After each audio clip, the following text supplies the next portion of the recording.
నవ్యాంధ్రప్రదేశ్కు నల్ల బంగారం ఆర్థిక వనరు కాబోతోంది. పశ్చిమ గోదావరి జిల్లాలో నిండుగా ఉన్న బొగ్గు నిక్షేపాల తవ్వకానికి ప్రభుత్వం సిద్ధమవుతోంది. ఈ మేరకు సర్వే నిర్వహించేందుకు ఏర్పాట్లు ముమ్మరం చేసింది.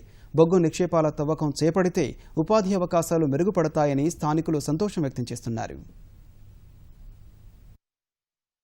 పశ్చిమ గోదావరి జిల్లా చింతలపూడి ప్రాంతంలో బొగ్గు నిక్షేపాలు మెండుగా ఉన్నట్లు గుర్తించారు. తెలంగాణ ప్రాంతానికి ఆనుకుని ఉన్న చింతలపూడి, లింగపాలెం, కామవరపుకోట మండలాలతో పాటు కృష్ణా జిల్లా సరిహద్దు ప్రాంతాల్లో బొగ్గు నిక్షేపాలు విస్తరించాయి. ఈ ప్రాంతాన్ని 3 బ్లాకులుగా విభజించారు. రాఘవాపురం బ్లాక్లో 997 మిలియన్ టన్నులు, చింతలపూడిలో 300 మిలియన్ టన్నులు, కృష్ణా జిల్లా ప్రాంతంలో 765 మిలియన్ టన్నుల బొగ్గు నిల్వలు ఉన్నట్లు అంచనాలు వేస్తున్నారు. ఇక్కడ డి గ్రేడ్, ఎఫ్ గ్రేడ్ నాణ్యత గల నిక్షేపాలు ఉన్నట్లు గుర్తించారు.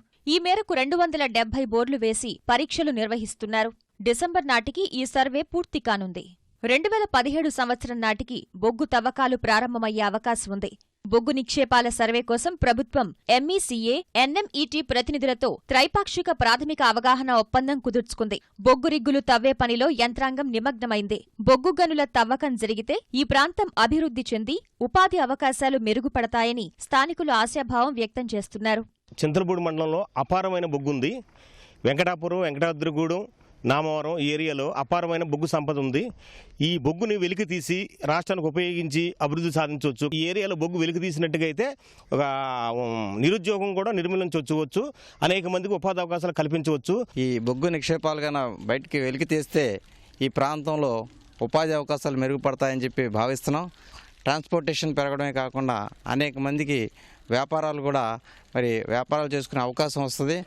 అన్ని రకాల్లో కూడా ఈ ప్రాంతం అభివృద్ధి చెందుతుందని మేము భావిస్తా ఉన్నాం. చింతలపూడి, రాఘవాపురం బ్లాకుల్లో 200 మీటర్లు లోతులో బొగ్గు నిక్షేపాలు ఉన్నట్లు గుర్తించారు. పర్యావరణానికి ఇబ్బంది లేకుండా భూగర్భం నుంచి వెలికి తీసేందుకు ప్రతిపాదనలున్నాయి. కృష్ణా జిల్లా సోమవరం బ్లాక్లో మాత్రం 160 మీటర్లు లోతులో ఉన్నాయి. ఇక్కడ మాత్రం సాధారణ పద్ధతిలో తవ్వే అవకాశం ఉంది. ఇప్పటికే కొవ్వూరు, భద్రాచలం రైల్వే లైన్ ప్రతిపాదన ఉంది. బొగ్గు తవ్వకాలు ప్రారంభమైతే రైలు మార్గం ఈ మండలాలను కలుపుతూ వేసే అవకాశాలు ఉన్నాయని స్థానికులు అభిప్రాయపడుతున్నారు. ఈ బొగ్గు తీసే విధానంలో కూడా ప్రత్యేక అవగాహన కల్పించాల్సిన అవసరం ఉంది ప్రభుత్వం. యువతకి ఆ బొగ్గు నిక్షేపాల మీద సెక్షన్ ఇచ్చి సంబంధించిన వొకేషనల్ కోర్సులు అవి ప్రభుత్వం ఏర్పాటు చేసి ఎక్కువ మందికి ఉపాధి కల్పిస్తారని ఆశిస్తున్నాం. ఈ బొగ్గు నిక్షేపాల వల్ల మనకి ఎక్కువ నుంచి భద్రాచలం వరకు రైల్వే రావడం వల్ల వస్తుందండి. వస్తడం వల్ల చాలా ఉపయోగం ఉంటుందండి. ఈ బొగ్గు ట్రాన్స్పోర్టేషన్ కూడా మంచిది అవుతుందండి. ఈ బొగ్గు నిక్షేపం తవ్వటం వల్ల మనకి ఆంధ్ర, తెలంగాణ, ఛత్తీస్గఢ్కు రవాణా సౌకర్యం మెరుగుపడుతుందండి. రవాణా సౌకర్యం మెరుగుపడటం వల్లంటే ఈ రైల్వే లైన్ కంపల్సరీగా పడుతుందండి. ఈ పట్టడం వల్ల చాలా ఉపయోగం ఎంతో ఉందండి. చింతలపూడి ప్రాంతంలో బొగ్గు ఉత్పత్తి ప్రారంభమైతే రాష్ట్రం సొంతంగా బొగ్గు గనులు నిర్వహించే అవకాశం ఏర్పడనుంది.